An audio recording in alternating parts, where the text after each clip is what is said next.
আমি এবার সামান্য কয়েকটি কথা পরিবেশন করতে চাই। সম্মানিত সাথী বন্ধুরা, অনেক কথা আপনারা শুনেছেন। আজকে কবির অমূল্য বাণী বলতে হয়, ভয় নাই, ওরে ভয় নাই, বস্তুনিষ্ঠ সংবাদ পরিবেশন করব, ভয় নাই, তার ভয় নাই।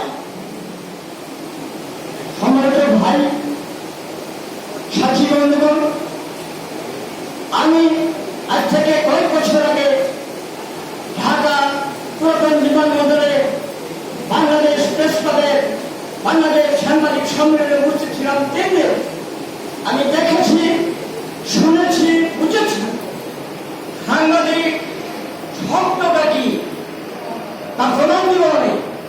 আমি এবার ভাবে গিয়েছিলাম, আপনারা সবাই জানেন, আমার বাসস্থান আহমদপুর আমার মার্কেট হচ্ছে।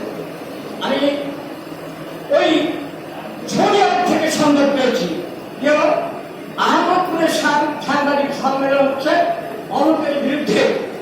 আপনি জানেন, আমি অবশ্যই আমি জানি এবং তার ব্যবস্থা গ্রহণ করিব, তোমার চিন্তা। আমি প্রমাণ দিতে চাই, তাহলে তারা আমাদেরকে সম্মান করে কি করে না, আমার ঘুরে সম্মান করে কি করে না, যেমন ঘুরে বলেন। রসুন দেখেছি আমরা, রসুনের কয়লা একটা না, আমরা সেই গোষ্ঠী। আপনারা কেন দুর্বল হবেন? আমার দুঃখ হয়।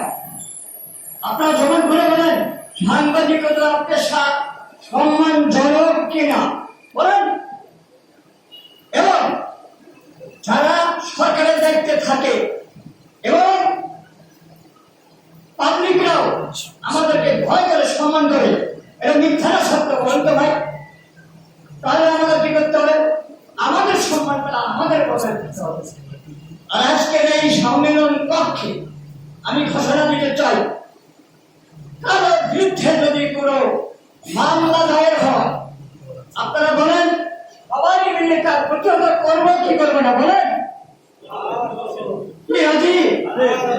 আরেকটা কথা আমি বলতে চাই,